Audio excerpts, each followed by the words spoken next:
So, Mick, you're very welcome to the Bulletproof Dad podcast. Great to have you here, man. Thanks very much. I'm not a dad, but I am bulletproof. I appreciate that disclaimer at the start, man. From the waist up, anyway. So, look, we've had a good chat off air there before starting, and the big thing is you've come all the way to the north side today for this podcast, so I appreciate your time coming over, all the way from the lovely leafy suburbs of Terranure, yeah? Yeah, I can handle the north side. I'm not one of them south siders. You know what I mean? I have respect for the north side.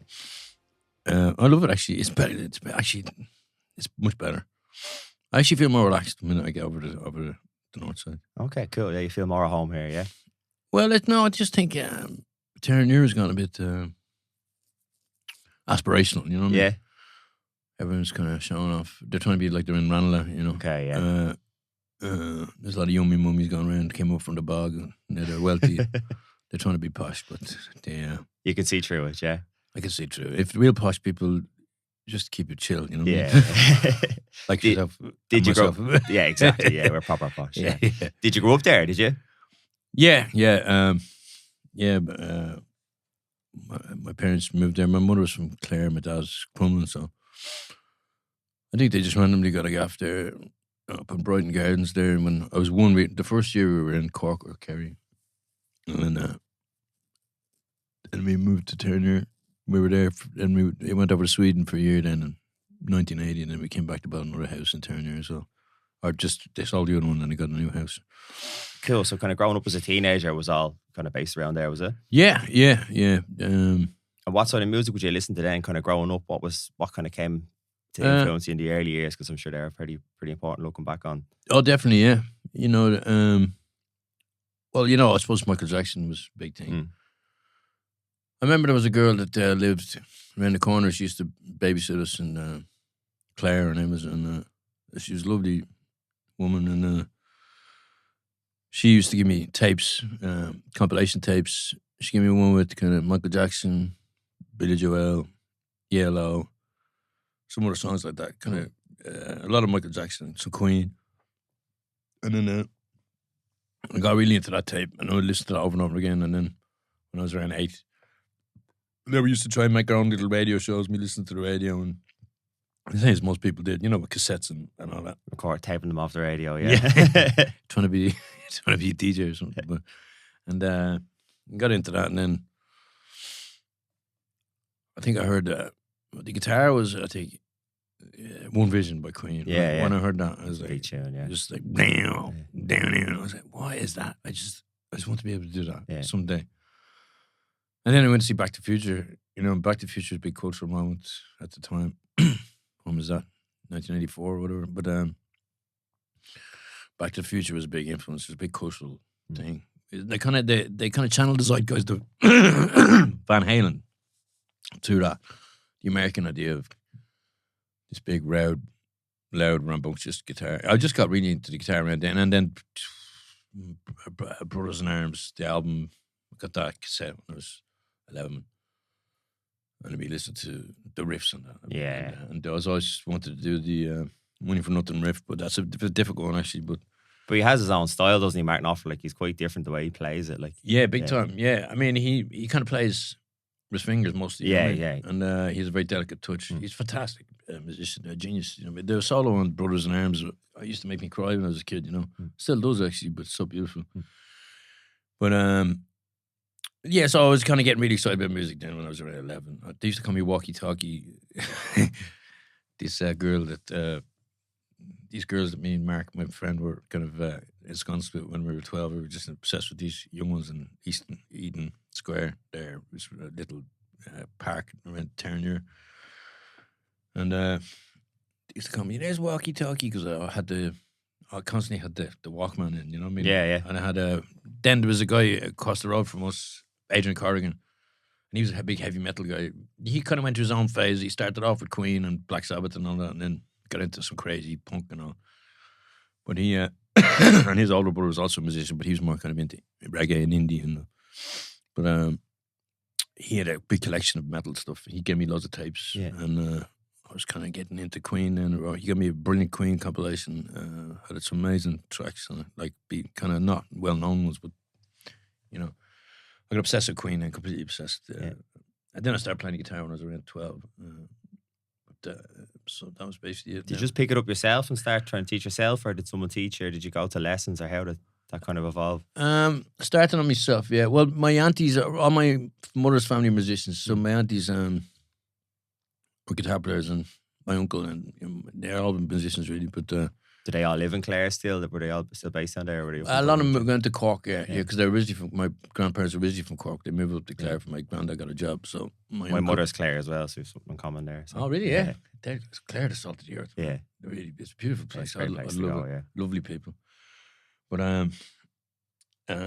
yeah. So yeah, my auntie Bernie showed me a few chords on the guitar, and then I was then I got a little book how to play lead. I only wanted to play with solos. The chords to me was just boring. I just want to be front row center. Yeah. So I put on I learned the blues scale, and once I got that going, I was like, I'd be putting on the Cult Electric album and be running around the room like a fool, throwing the guitar hither and thither.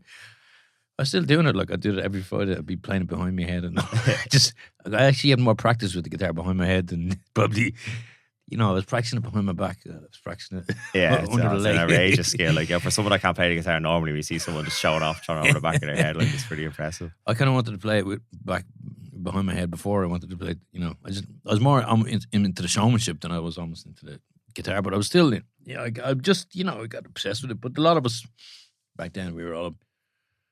That's the kind of age and everything. Yeah. And then like coming into the 90s then, like, because like I see Loose, like it's kind of hard to pigeonhole is into one exact genre, like, but there's definitely some sort of hip hop there, is there, or some R&B influence as well, is there? Yeah, I mean, big time. Yeah, I mean, when I was always kind of into black music. I mean, the first single I bought was Run DMC, It's Tricky, and I bought the Club Nouveau version of Lean on Me, which had a kind of crazy R&B B-side. So I was always kind of into R&B music and soul music and this, the stuff they'd hear on the MTV, like Cherished in Love, Cool in the Gang, those kind of things that'd be on. I used to love that music, and Bobby Brown, all that, Michael Jackson, Janet Jackson, all that music. I loved that growing up as a kid, but then I was 17, I think, the Doggy Style came out. Oh yeah, Snoop, yeah. That kind of changed my life. Yeah, I mean, that had a big impact, Snoop. Yeah, I think I think that's probably the most influential. There's some great tunes on that. Don't get me wrong. Like I went through, like we were growing up in the 90s and early 90s. That album is just, it's like a Michelangelo. It's like a Leonardo da Vinci. It's a perfect work of art. Yeah. It still bears up listening to. Yeah, I just think it's so much pleasure to listen to. And I've never listened to an album as much, and I got so much joy, and because of the language as well. I was really into the language, like as the sun rotates and my gang grows big, like the sun rotates, it doesn't really rotate, but so he just makes it work. But I think Mind on My Money and My Money on My Mind. That's genius. But no, the whole album is fantastic, masterpiece. But there's so much joy and ebullience in that. Yeah. And I kind of felt that I'm not getting this from rock music. I was listening to Manic Street Preachers, and and I was playing in bands that were kind of doing Manic Street Preachers kind of a thing, and I was this is depressing me, like, and I'm not really connecting with it. And I went through my dad's old tapes, and he had like James Brown and the Rolling Stones. I started listening to that music with more groove oriented, and I just said, this is actually art, because I came from, I know it's kind of highfalutin, but I was big into literature. I was big into Shakespeare. I was big into art, the idea of art being a very profound thing. And even when I was a young kid, because my mom was a big reader. She had books around, had Nietzsche, and she'd be reading that, and reading novels and stuff, and it'd be kind of, this is art, because it affects you kind of on a very high level. It kind of can recompose your interiority. You can actually change the nature of your being in some ways. Rock and roll could do that as well, but I always felt that there was some element kind of missing from some rock and roll. And then when I got into James Brown, really, it was when I realized that the art, and in the Wu-Tang Clan as well. Yeah, I kind of realized that. That's kind of more I was expecting to say, kind of around the Wu-Tang Clan more so than Snoop. Snoop was kind of surprising. Well, yeah, in Snoop, a good way, because I have more in the gangster rap sort of genre, Well, yeah, the bass, I suppose musically, Snoop was pretty influential on Loose. You know, a lot of bass lines. Yeah, what's it? G's and Hustlers, the bass line on that is outrageous. Yeah, those kind of things. And, you know, and I think all the people in the band, Brez, and they're all aware of that album. Yeah. You know, everybody knew that album. But the Wu-Tang then, for me, was hugely important in my life. You know what I mean? Yeah. The aesthetic, the poetry, the sense of a gang, the sense of kind of defiant of. Yeah, there was a lot of A&Rs going around at the time. You know, signing everybody up in Ireland at the time. And we were kind of against them, you know. I mean, I was kind of oppositional in that way, and I kind of took that from the Wu-Tang Clan. Yeah, you know, yeah. Kind of, you know, there's a lyric where he goes, first of all, who's your A&R, a mountain climber who plays on electric guitar? But he don't know the meaning of dope when he's looking for a suit and tie wrap that's cleaner than a bar of soap. And I'm the dirtiest thing in sight. As a matter of fact, bring out the girls and let's have a bun fight. I used to use that almost as a prayer, like, you know. And that came in when Can't Ride With Us. It's a similar kind of thing. But and what was it? Was that like the persona of it, the kind of unapologetic nature of it, like that this is me and this is what I'm about? Exactly. It's up to you how you deal with it. Yeah, exactly. I think in Ireland, you know, we at the time, Ireland, we were still coming out with this kind of theocracy. You have to remember, people, the 90s was still, there's still a sense of kind of who the hell do you think you are? Kind of, don't get ahead of yourself. Yeah. You know, you cop onto yourself. Don't be going around thinking you're all that. And, you know, there's kind of in Ireland, there's a kind of healthy element to that. I think that's a healthy thing to have. But at the same time, it's kind of missing that rambunctiousness that is a part of Irish culture. I mean, the bragging thing is in the old Irish music. It's in the, you know, it's in the trad songs, that bragging, you know, the Irish Rover, these songs are all about bragging. Very similar to rap songs. They talk about war, self, you know, kind of independent self, you know what I mean, or love. I mean, war songs of the Irish rebel songs are similar in content to the rap. You know, it's about, you know, it's about, as you're saying, self-actualization and kind of sense of agency and sense of taking your own power back. And you know, so I got huge inspiration from that, and also just the poetry because I was interested in language, the profundity of. And was that done through school? Like, was it just studying school, or did you go out and did you study anything around that? Cause yeah. I mean, I was in college for a few years doing English, but you know, I took ages. I didn't MA, but it took me ages. I mean, I was supposed to do it in a year and a half, but it took me like 3-4 years. I went off a tour with my sister for a while, but she got signed. And I was writing songs for her, and I got kind of very distracted with that at the time. But so you were kind of in the band, the music scene, and trying to study at the same time. Yeah. I can see how that's a distraction. All right, yeah. I was also drinking like a fish and doing the rest of it. But I got the thesis finished. I'm proud of it. I mean, it was the best thing I ever did. Where'd you do it? UCD. Yeah, cool, yeah. But I mean, I was pretty good at academia. You know, I got pretty good at studying it, to be honest with you. I mean, whatever the tutors were saying to me, anyway. I mean, I was, you know, I was in, man, you know, I'm not bragging, but I mean, I was pretty good at that stuff. I mean, I probably should have stayed in it, but you said you were reading from what, 12 onwards. You were reading these novels, like, and yeah, well, it was it's just culture. That's not normal, like, you know. Like, I think when I was 12, I was just playing FIFA all the time, or playing Die Hard on the PlayStation, like. Yeah, well, I was never the sports, and I never got the sports gene, you know. Yeah. My mother was the same, you know. She'd be watching people playing football, and she didn't understand what was going on. She'd say, "They all seem very eager to get this ball, but they're not. We're not just give them all a ball. Let them go home." You know, some people just don't get the sport gene. I do like watching it, but especially. It's tennis and stuff like that. There's a logic to it, though. Like, you know, like, again, not letting these overpaid athletes dictate your mood for the rest of the weekend, you know, because if a lump of leather has gone into a net or not, like, you know, there's an actual. Yeah. I'm quite envious of people who don't let that affect them as well, you know? So I always think my theory is that there's you know, we've inherited biological evolutionary things from the past. And, you know, obviously, there's kind of skills that would be employed in sports are very similar to what would be employed in war or whatever. Yeah. Organizing people into a specific goal, you know, physical combat, skill. I mean, when I went to see Celtic versus Fulham in London once, I'd never seen a soccer match before, and I saw them coming down there. I was going, this is terrifying. They're like they are going to war, and then everyone's screaming at them. It was very much more gladiatorial than I anticipated. But yeah, so I mean, But in terms of, I never, because I didn't really have much other interests really, except for music and literature. I mean, and movies. I mean, and still I'm the same. To be honest with you, I don't, or politics maybe, but and some history. But I don't really, I'm not. But I do. I think that the skills, the kind of most people. There's a warrior class in every culture, but now you see these young fellas going around there kind of. In other cultures, they would have been warriors. You know what I mean? They would have been, but and so they need somewhere to put that energy. People need somewhere to put it. So it could be in sport or could be in their work practice but then there's some people who just didn't get that gene at all. I mean, I don't, I don't. Even teams or the idea of teams a band is. I suppose a band is always my version of a team. But, when did you start getting involved in bands and kind of setting up your own?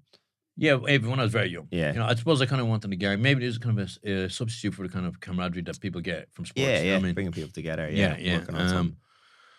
So I was in bands since I was like 11. Were you lead singer the whole way through, or were you guitarist, or combo of both, or how did it kind of map out in the earlier years? Both, usually. I actually didn't want to be a singer much when I was a kid. I was more into the guitar, but I just ended up singing because it was just handy, But then I wrote most of the songs, so did you, with the bands? Yeah, well, I was always writing songs. Yeah, I had some songs that I couldn't even repeat the lyrics to when I was 12. About certain, but it could be very. Yeah, so I was writing all these kind of punk rock songs. On the run of my elephant gun in the jungle, I hear a rumble. Pull the trigger, blow the switch. It was kind of heavy metal kind of stuff, but and then just childish stuff, and then I started singing. My voice kind of opened up when I was 15. I'd be singing. I started hanging out with some guys who were more into like acoustic rock and shit. Yeah. And I realized, girls be going crazy if you start singing like, I'm a cowboy, I'm a steel horse. I kind of hated the song. You went the Bon Jovi road, so yeah. Well, I kind of got into singing songs that, just being more of a crooner, you know what I mean? Yeah. I started singing a lot more. I got you the right attention, yeah. Yeah, well, I kind of started enjoying singing as well. My voice kind of opened up a bit, and I started enjoying it a lot. And then, I was kind of doing both them for years. But when did Loose come about then? How did that kind of materialize in the early days? All you guys kind of getting together and forming Loose? Well, it was. I used to have been in bands with this fellow Mark. Then he was my closest friend as a kid. We were kind of like brothers, and we're both man at the Queen, and we kind of had the same taste in music. And he was brilliant rhythm, and he was great at drumming. But he used to play the pots and pans. We used to jam. He'd play the pots and pans. But then we needed a bass player, and we said he'd get a bass, and so he started learning the bass, and he had a great groove on the bass, and so he just naturally kind of fell into his rhythm was great. So, and then we met a drummer, Cos Nolan. He was just I was in school with me, and he just naturally started playing the drums. He was in this college band, and we jammed when we were like 12, and it was an amazing experience. It was the first time I ever played with a band. It was like so exciting. But then Mark went to school in De La Salle. I went to school in Temple Oak College, and Mark, De La Salle was full of musicians, like hippies, wild hippies, bell bones, marijuana, the whole works. You know what I mean? Disgrace they were. Some of these fellas. Ivor, for example. yeah, exactly. Ivor's a good example. Yeah, real. He's a real reprobate hippie. We're joking. I love you, Ivor. But so all these guys are kind of hippies. They're like Charles Manson. Anyway, but they're all incredible musicians. So and Brez was kind of there, and Dave Houghton was there in that gang. But to me, Dave got on well. We started playing blues with each other. This is my kitchen, and we got on great. We both did blues, and I had loads of fun playing with them. Then we started doing our own stuff. Mark was playing bass, and we had Angus O'Riordan on drums, who's also part of that crew, and he still plays with me to this day. And yeah, we were just kind of all connected. I was connected with that crew just through Mark, and then I said I really wanted to put a band together with Dave. I'd like this vibe, and then we had a band with this fella Emmett Cole. He was kind of and this brilliant drummer Barnes Goulding. For a while, he ended up playing on the Steady Song. He's a fantastic genius drummer, and So then we made it. We kind of did this EP, Johnny Pyro. We just put the band together at the last minute and for this gig one time. And just called it Johnny Pyro off the top of my head because I couldn't think of anything else. And then we did it. We ended up doing an EP. I can't remember.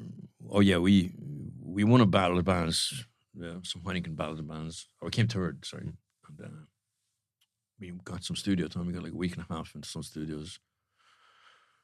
We worked with this incredible engineer, Paul Thomas, who'd done all the U2 albums and Hot Chocolate and UB40. And he's a genius engineer. And we'd already worked with him, so we knew he was a great cracking, brilliant engineer. But so we did 5 songs with him. And then our manager, Dermot Dorn, he said he'd manage us, this guy we knew, we used to run Eamon Dorn's. Oh, yeah. Yeah. And he started helping us and kind of picked up a bit of momentum then.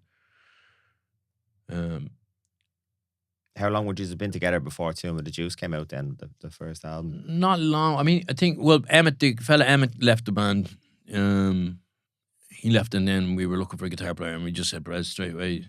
We hoped he'd be into it because he used the legendary guitar player in that crew. You know, he was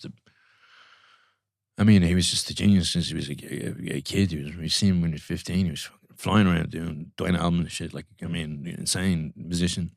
And he looked cool. He had the whole aesthetic. He's a great songwriter. You know, he was a kind of rock star. He nearly got signed, I think, that year, a year beforehand or something. He was always in bands that were getting. He had Blur's manager looking after him. Right, he was kind of looked like he was the guy, and he was incredibly talented.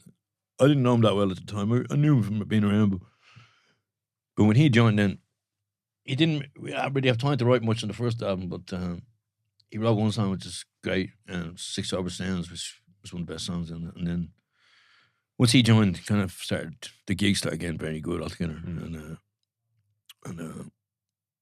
And Cos was there, and then Benjamin Luce, who was a friend of mine from school, Stafford College, and repeated my leaving.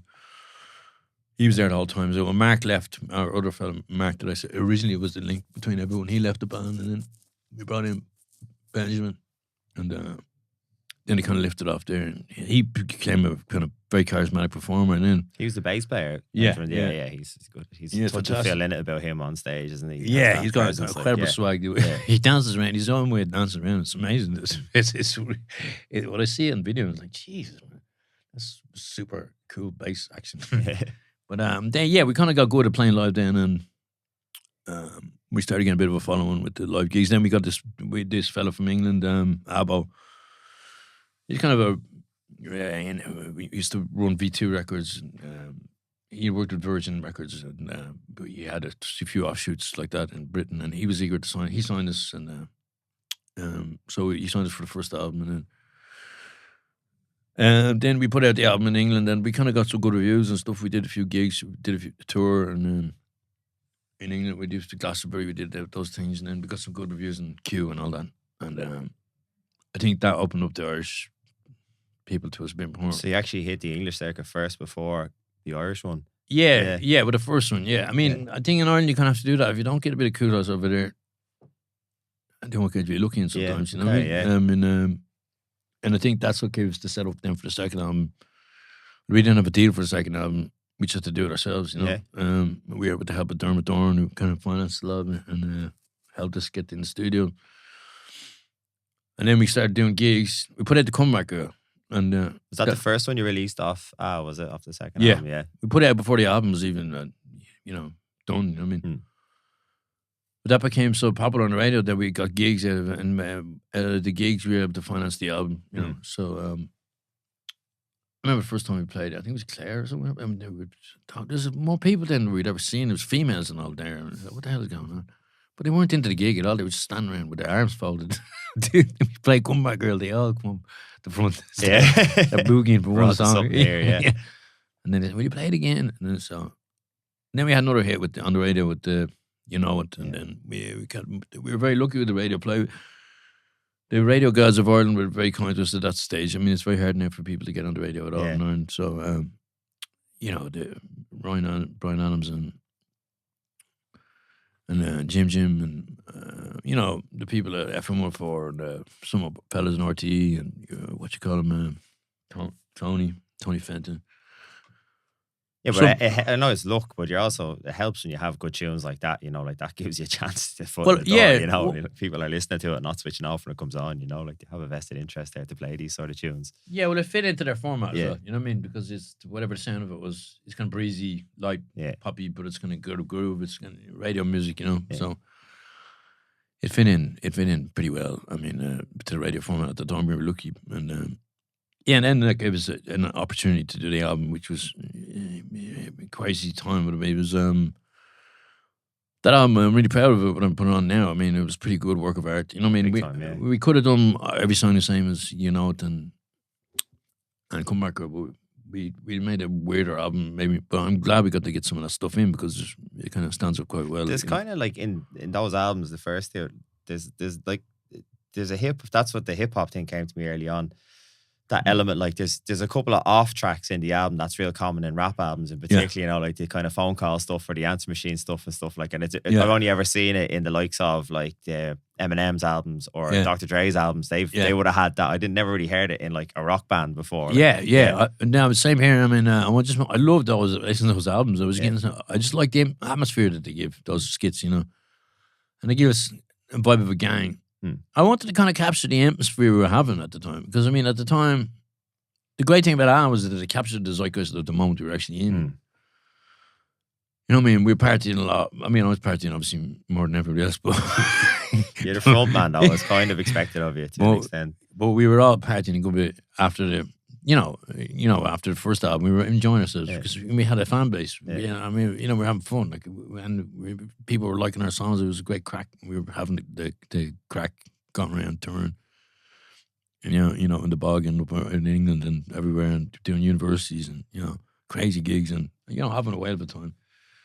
So it kind of captured that atmosphere, I think, on the album of the party. And it was also a kind of time in Ireland at the time. It was kind of just the end of the Celtic Tiger. It was kind of, there's a lot of debauchery and, everyone was kind of letting it all hang out. You know what I mean? It was kind of a good time in Ireland. It was kind of fun, but innocent. We thought the money was never going to run out back then. Oh, maybe we knew it was going to run out, so we just saying made the most of it.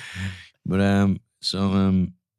but then I mean, and then the third album. Then I was in bad shape for that, but we managed to make some great songs on it. There's some great tunes on that as well. Mik Pyro, and is the Steady song, is that technically the most popular song, or is Comeback Girl? I'm not sure which is the most popular. You probably just check Spotify. Is that whatever's most streamed? Is that kind of what dictates? I think it's Comeback Girl, but it could be Steady song. I'm not sure actually. It was one of them anyway, and then the rest are kind of. I think this. I think Girl I'm Gonna Fuck You Up then is actually. I thought it was going to be all like music, but I think it was Girl I'm Gonna Fuck You Up. But it's a great riff that Dave came up with, I think, for that. That's it. Do you know when you listen to that song, the opening scene of Sopranos? Yeah. Do you know, like, the whole intro to that? And woke up this morning, and it's someone driving along. Yeah. Someone needs to create another show of some sort of crime show or something like that, and the entrance song is just the music element of Girl I'm Gonna Fuck You Up, just playing in the background, driving around a dodgy neighborhood. It just fits perfect. Anytime I listen to that, that's what pops into my head. That's cool. Something like Tony Soprano in the car and just that little beat going on in the background. That's weird you say that because the fellas who did that song, Alabama 3, were good friends of ours. Are they pals of yours? Yeah. Yeah, well, one of them is dead now, Jake, but Larry Love is a fantastic guy. We toured with them in the UK for 3 weeks. Yeah. It's the same vibe I get off both songs. That sort of. They loved us the minute they heard us because I suppose they saw the same thing you saw, that we were kind of similar, And we had a great time touring with them in the UK. It was crazy, but and they're really lovely people, and into books and into humans. They're kind of interested in similar stuff that I was into, so I was able to relate to them very well. When like the gig, kind of, that's when you really hit your pump, like between that second and third album. Would that be kind of where it really peaked? Yeah. When you were touring and gigging, like, was there any gigs that really stood out for you? I was like, fuck, we've made it here now. Like, was there any moments that kind of stood out to you? Yeah. That you remember?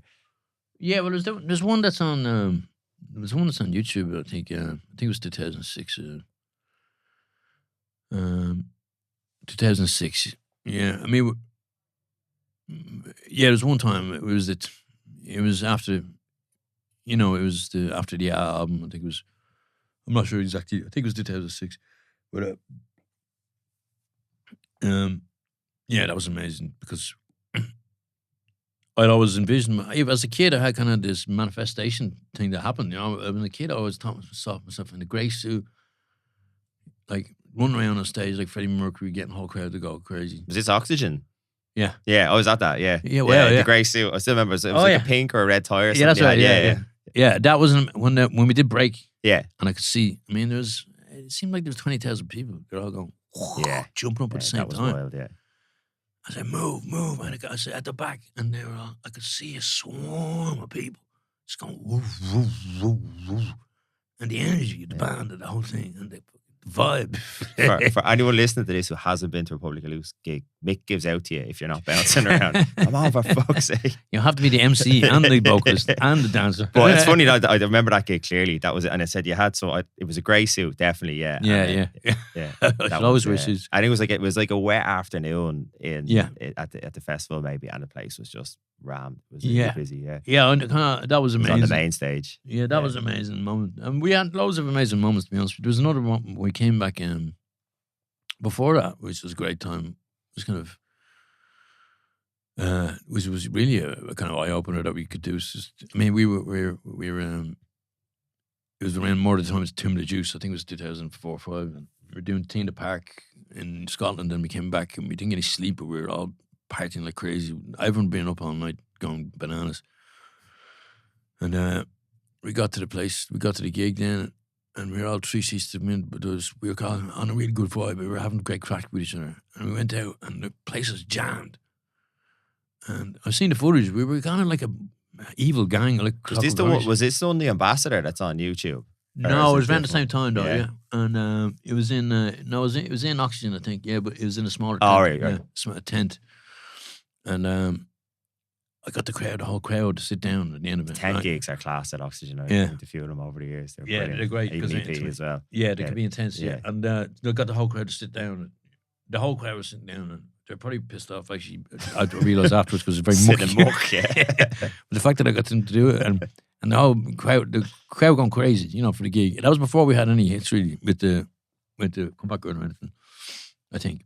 I could be wrong, but so I was kind of I kind of knew then there was a vibe, and we had some crazy gigs before that. We played at like St. Johnstown Inn with like there's people jumping out of the rafters.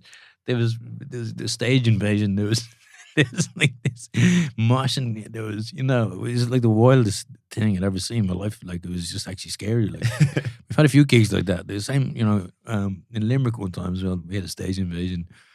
Was it Dolan's or somewhere? Was Dolan's, it's a good venue, yeah. It was a college thing, I think. But so we had a great crack with the gigs. I mean, they were a lot of fun. You know? Hell yeah. Just a reminder, this podcast is sponsored by M50 Skip Hire and Recycling. If you're someone that's doing a spring clean at home, give the guys a shout. They'll give you a 10% discount on your skip hire. And also, if you're involved in a business and you need your commercial bins collected by them, give them a shout. They're a local business. They will look after you. M50 Skip Hire and Recycling. Yeah. The one that stands out for me, we were talking about off air, and I said I had to stop you, was like Hold Up's one of my favourite tunes that you have. Oh, cool. And I remember I'd just become a dad at the time, and I said I was running the gym, and COVID hit, and it was a tough old time. You're trying to balance at the gym that you weren't allowed to open, and I was stuck at home. Because I would see usually on average, like I've big gang of lads training with me in Bulletproof Dads. You're surrounded by people all the time, and then just went to like just stuck at home all the time. Like we all had that going on, you know. We weren't allowed to leave the gaff, and I was just become a father, so it was kind of a weird time. I remember the weekends you sit down and put on YouTube, and there was the Hold Up live at, I actually thought it was the Academy, but I've seen the footage since. The whole gig is now up. It's been up recently from The Ambassador. Oh, The Ambassador, yeah. And it's like just everyone is there. It's Hold Up. It's fucking wild. It's like you can smell the BO from the screen, you know. It's just jammed and sweaty. And it was like during COVID, it's like I'd fucking give anything to be at one of those gigs right now. Like just where it's everybody crushed on top of each other, the energy off it. Like that was another gig I forgot about. Yeah, that's amazing. Yeah, it's just brilliant, and it's just it's because like Hold Up, it's a good song to listen to off the album anyway. Yeah, but it's just one of those songs that just takes another form when it's live. You know, there's different people have bands of songs like that where they just go a whole other level when you see it live, and that's definitely one. Like, oh, cool, man. Yeah, no, that was a great crack live, and that was kind of that was the most popular one, I suppose. That and Girl, I'm Gonna Fuck You Up off the first album, and then And that was an amazing gig as well. The Ambassador. That was really that was a brilliant vibe because that was as well before we had any of the. Was it? I can't remember. I'm not sure what year it was from. It was just Yeah. that clear. That was the only song I could find on it. And then I was checking it out recently, and now the whole gig is actually up on YouTube. Yeah. So I must go back and see. I'm not too sure if the songs off are on it or not because I said Hold Up was the one I used to watch and repeat over and over and over. And I said it just had an extra. It hit harder when you're stuck at home and you couldn't go anywhere and you just saw that moment because you thought that wasn't going to happen again at one stage. I was like, what the fuck is life going to be like going forward? I know what you It's a mean. bit of a strange time, all right. Yeah. I didn't mind it so much, but then again, everyone's different. I'm more of an introvert. It's hard to imagine. You say you're an introvert. Like when you see you on stage, you're obviously the polar opposite of that. Like, is it a different persona you adopt on stage, or? Maybe, yeah. I think a lot of people are the same, who like performing are similar. It's a different thing, you know what I mean? It's a different stage. Is different, like, you know what I mean? It's like But anyway, if I'm playing music, I kind of just do that anyway. If I'm sitting at home, I'm kind of playing music. I kind of make shapes. You know what I mean? It's just a natural kind of. Yeah. I always associated the kind of physical aspect of it with the music itself. I just react physically to music. If I hear it or whatever, I start dancing or, it's always been a kind of physical thing for me, music. I just naturally perform. If I'm playing music, I'll just kind of jump around. But also, I mean, you have to be able to look a crowd in the eye, like, as Bernie Mac said, I ain't scared of you MFers. I did that first time when I was, I think, 13. I said, we're playing, or 14. We're playing this school hall thing in Templo College, and I said, we're going up a stage now. It's going to be all these fellas there. They're going to be looking up at me and thinking I'm going to be scared. And I'm going to look them on the eye and I said, I'm the boss. And I said, I was so terrified of doing it. But I said, you have to look them in the eye. Show no fear. Look them in the eye. Even though the band wasn't rehearsed, it was sloppy. So just show no fear. Look them in the eye. And, I just did it. And it kind of crossed the barrier. And then after that, I found it quite easy. And also... But I think you carry that on. Like, that's definitely a part of Loose, like, again, that thing we mentioned about, like, it's unapologetic. It's like, this is us, take it or leave it, like, Yeah. I think it was an antidote to some of the stuff at the time that was... I think, like, something about Loose as well, like, you weren't really mainstream, but yet you were commercially successful as well. I think that's a hard thing to kind of balance as well, Yeah. I mean, I suppose, yeah. And, I mean, we never, at the end of the day, Ireland is a small country and, it's kind of hard to make anything feasible in such a small place, because there's not really enough people to, to go around. But we were lucky. I think that was a time when it was easier to. I think they were playing more Irish stuff on the radio and stuff. More people listen to the radio, and I think it's hard to break out now unless you have some support from a record company. And when it all stopped, then when the band kind of broke up, like, how was that going from going to these packs, gigs and stuff like that, and then it was all of a sudden, like, it was obviously a big part of your identity being the lead singer of Public Loose, and then it was all of a sudden finished. What was that like, kind of coming away from it? Well, it was more kind of a slow process. I mean, it was President Deco left, I think it was 2008 or 2009. They didn't do the last album, did they? They didn't do the Best of the Devil album, no. And I just wanted to make a crazy, weird album. I got sober before that. After the third album, I got sober. I went to treatment and didn't drink for 5 years. So I was when I was sober, I kind of started wanting to make weirder music, I suppose. My brain works slightly different if I'm not drinking. It's slightly more into more complex stuff, I suppose. But so I was off the drink. I found it kind of hard to communicate with people, when I was off the drink, because the whole thing revolved around the social aspect of it, really. Yeah, and it was kind of a lubricant between. Because we're all very shy middle class fellas, really, to be honest with you, and insecure and full of Irish. Neurosis, and but also everyone in the band is kind of at their core, I think, quite very decent people. You know what I mean? Kind people, but I think, except for myself, but I think it's a horrible situation. A band. It's not really feasible to go on for long. It's it's a weird thing to describe if you've never been in one. I suppose it's not like a football team because it's more anarchic than that. But I mean, yeah. I mean, by the time we put out some more songs, and it was kind of diminishing returns, but.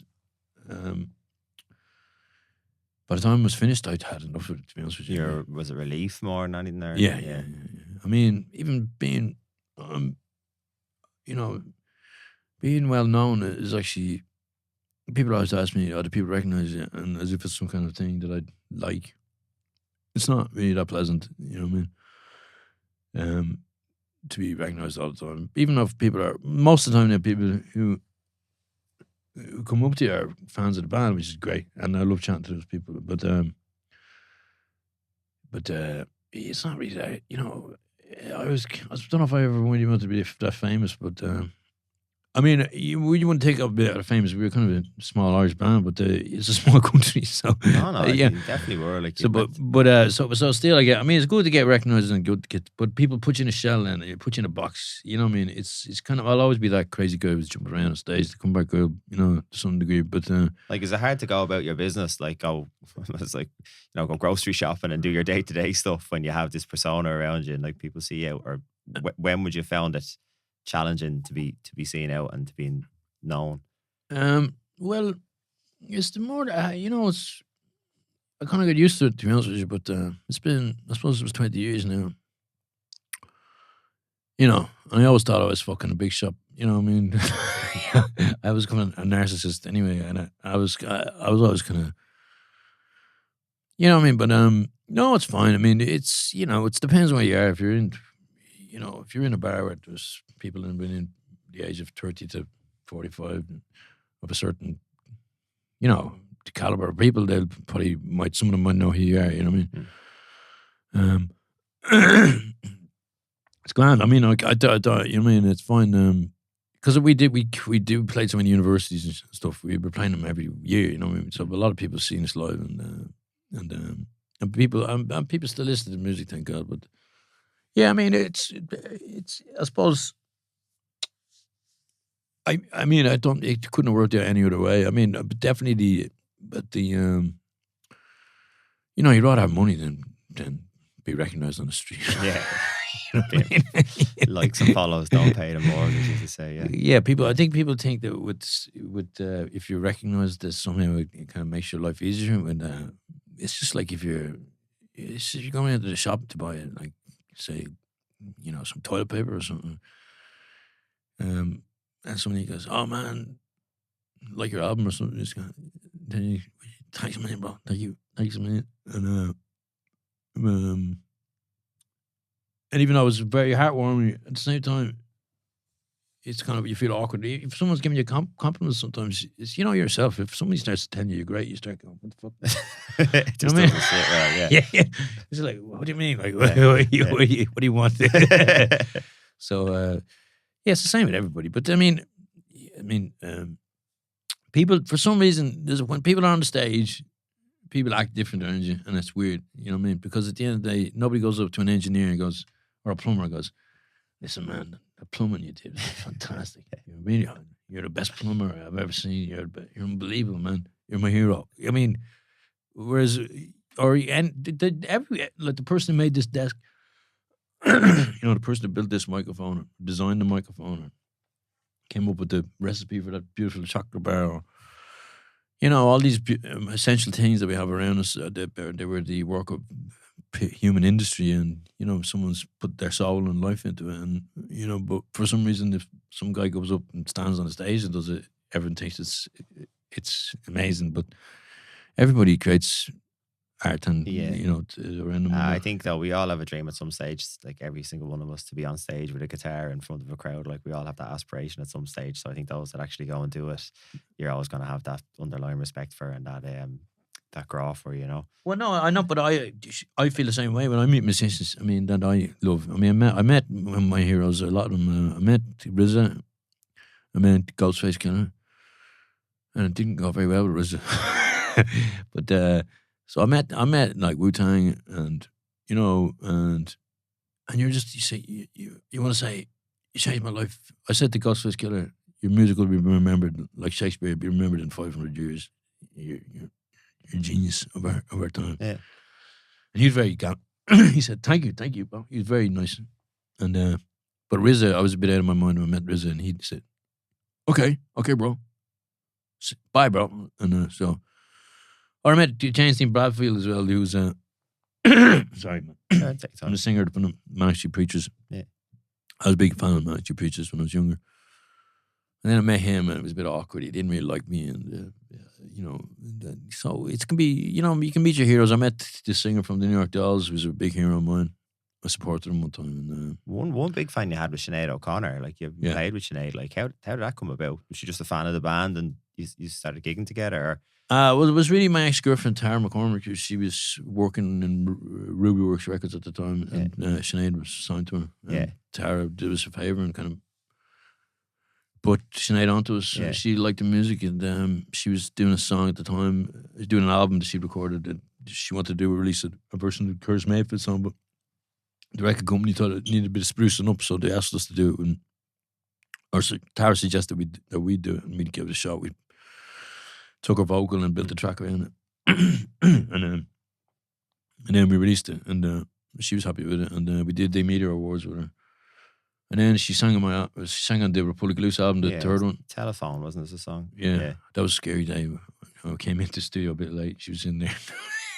she was very amped up altogether. She takes music so serious. Yeah. Like, it's not a joke. Yeah. There's no messing around. It's a spiritual thing for her. So you have to be. And she wasn't really, because my songs have a lot of irony in them. She found it hard to get into the zone to sing it. Yeah. So she was struggling a bit with that, and I felt bad, but it was quite intense. And but then we got to play with her loads. I mean, we did Africa Day with her, which is why I messed up because I was out of my mind. But and we did loads of stuff with her, and we used to hang out with her a good bit. I mean, she was a great crack. She was such fun, really hilarious person. But she's very funny. Yeah. That's good. It's like of all the people to have, following you, like she's so iconic, and I think it's a great endorsement for the band. And you have someone like that that wants to play with you and gig with you is pretty cool. Like, yeah, it's amazing. It's amazing. It's really, it's such a brilliant honor to have, and what a genius. I mean, just to even stand there in rehearsal room with her and have her run the rehearsal and be there with her, well, she's telling everyone what to do. And, it's so much fun. I mean, it's scary as well because so you did what you were told, did you? Oh, definitely. Yeah. I mean, went to dinner with her once, and some young fella was there, and he started trying to be a bit sarky with her. He got ripped apart. She didn't take fools. She didn't take kindly to fools. But no, she was great, Craig. That's cool, man. Something that's kind of occurred the whole way through the conversation so far, as you mentioned how you enjoyed the rock star lifestyle and you indulged it. And you mentioned there you actually went off the booze for a good few years. Yeah. And then I think you went back. We were back on it for a while, but now the last year or so, you mentioned that you've kind of gone through. You're going through a major lifestyle change at the moment. Coming off it again. Yeah. How's that going for you? Is it okay to ask you that question? Because sitting in front of me now, you look fucking brilliant compared to where you were a couple of years ago. I think you said you're down the guts of, was it 4 stone or 5 stone? Yeah. It's brilliant. Yeah, it's fantastic, man. No, to be honest with you, I should have done it a long time ago, but I don't know. I'm just a chronic alcoholic. You know what I mean? The first time I drank, I just, I was the kind of first time I ever felt normal. I was always very anxious as a kid. So, I mean, would you, like, most of the time you gigged, would you have always been under the influence? Like, would you have always had a few? I mean, I was basically drinking since I was 24. I mean, I suppose I got really bad when I was around 27 or 28, but I was kind of drinking nonstop, basically. Yeah. You know what I mean? I couldn't really get out of bed with it. Did you find it? Did you say to yourself that it helped you creatively? Like, I'm sure it obviously helped with confidence on stage, but like, would it have? Did you think it was a thing that helped you when you were songwriting as well? I don't know if I thought it would help. I mean, it does help a bit, but more with lyrics. But no, I think it was more just help me navigate the world. I'm very shy and very insecure, and just drugs and cocaine and alcohol kind of helped me a lot in my life. To if I was going to get a girl or going to ask somebody to do something for me, or you know what I mean, or just do something socially awkward, or you know what I mean. I kind of need the alcohol for that. You know what I mean? Then I just needed it all the time, and then so I mean, it was really bad. It's just pretty awful addiction to have. I mean, I must say, I mean, up until a year ago, it was still the same thing. I mean, I've been drinking 4 bottles of wine a day, like, might be more. Sometimes I remember one time that just before I stopped this time, I was in the studio, did with Sarah Deegan. So I had a bottle of gin and I just started drinking it. It was around 11 o'clock in the morning. And I had a full bottle of gin drunk by 2 o'clock, and then in the afternoon, and went down to piss after that, drinking wine, whiskey, beer, till 3 o'clock in the morning. And then I woke up the next day, it's like, ooh. I went there, got a bottle of vodka, drank in half an hour, still was sober. I said, Jesus, this is some scary shit, bro. So,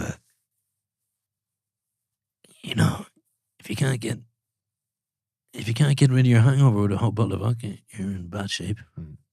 There's only one way out, then it's death, because then you're gonna, you could drinking 3 bottles of vodka a day, or whatever, No, look, man, I appreciate you being honest, open, honest with that, because I see and I said, no, it's kind of, I'll just say I'm just delighted that I got off it. Anyone who's a Republic of Loose fan will say the same thing, man. It's like, it's brilliant to see you back at your best. And I said, like, we see you now, you're bringing on your solo career, you're pushing that off now, and your latest, as I said to you outside when we were chatting, your latest single, Mr. Pyro, is an absolute banger. I'm sure a lot of people listening to this have probably heard it already, but it definitely has that loose, it's captured that whole vibe again. Oh, thanks a million, bro. Thanks a million. And I did a whole album then last year. I had a great year because I went over to England. There was Johnny Quinn and Gary Cohen and my mate Saul Marcus. They all helped me out to go and record an album. And I went over to England. I was over there 3 times, Oxfordshire, with this fella Ed Harcourt. He's a great singer, songwriter, producer, swashbuckler, and I had a brilliant year of creativity writing songs for that project, and finishing songs that I'd written years ago and putting them all together. And then I started writing with Brez and working with Sarah Deegan and Ian McFarlane doing her album, which is going to be called Lamped. And then I was doing gigs. I have a great band assembled with me now doing gigs around the country. We did loads of gigs there.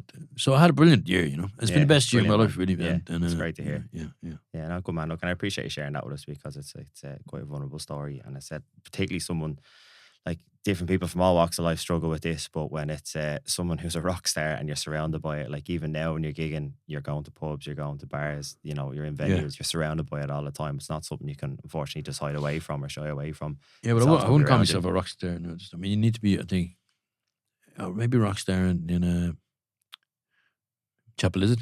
Right? No, look, anyone who's seen you live and seen you on stage doing your thing will say the same thing. You're the front man. No, but I mean, I'd say to anyone who's trying to get off, or it's definitely worth it. It's a whole different way of life. It's fantastic.